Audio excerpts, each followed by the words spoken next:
Welcome to the Slop Temple. We pray this video helps. You start by opening Maya and ensuring the file trio is ready. Obj, MTL, and textures in one folder. Once done, make sure your Maya version has the OBJ plugin available. You will enable the plugin now if it's off. Open Plugin Manager, check Obj Export or Obj Import, and set to Auto Load. This prevents import errors and missing materials.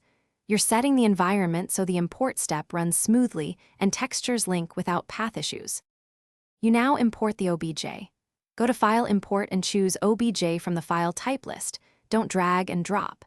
In the import options, set Create Polygon Groups and decide whether to combine meshes or keep separate. Combine for single mesh, separate for multi-part models.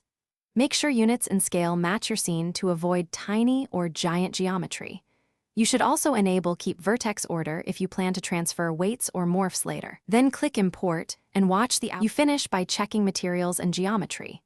Open Hypershade to relink textures if the model appears gray. Point file nodes to the textures in the same folder. Once materials are right, run Mesh Cleanup to fix non-manifold edges or zero area faces, and use Normals Conform if shading looks odd. If transforms are off, freeze transformations and center the pivot. Troubleshooting tip: if import fails, confirm the OBJ is ASCII, not binary, and re-export from the source with normal. Thanks for watching. Consider subscribing if we helped you.